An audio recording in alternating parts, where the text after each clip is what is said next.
નમસ્કાર, કલમ યુદ્ધ સમાચારની સાથે હું છું આપની સાથે પાયલ બામભણિયા। તો જોઈએ આજના મહત્વના સમાચારમાં।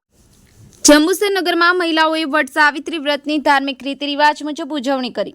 પતિના લાંબા આયુષ્ય માટે પ્રાર્થના કરી। જંબુસર નગરના કાવા ભાગોળ તાળિયા હનુમાન સહિત પીસાદ મહાદેવ ખાતે આવેલ વડના ઝાડ નીચે વિદ્વાન બ્રાહ્મણો દ્વારા સૌભાગ્યવતી મહિલાઓએ વટ સાવિત્રીની વ્રતની પૂજા અર્ચના ભક્તિભાવપૂર્વક કરી હતી।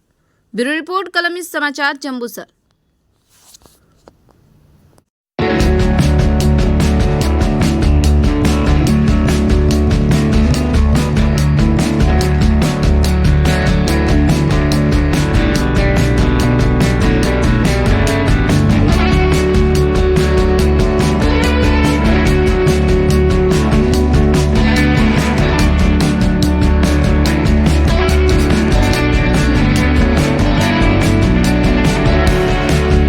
નમસ્કાર, જય શ્રી કૃષ્ણ।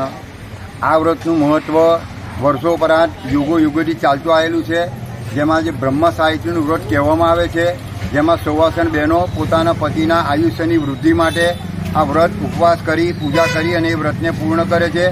સાથોસાથ યથાશક્તિ એ લોકો દાન સંકલ્પ કરી અમુક બહેનો આ વ્રતમાંથી મુક્તિ પણ માગતા હોય છે, તો એની પણ અમે સંકલ્પ સાથે એમને મુક્તિ અપાવતા આવેલા છે। આ પરંપરા વર્ષોપરાંત ચાલુ જ રહેવાની છે।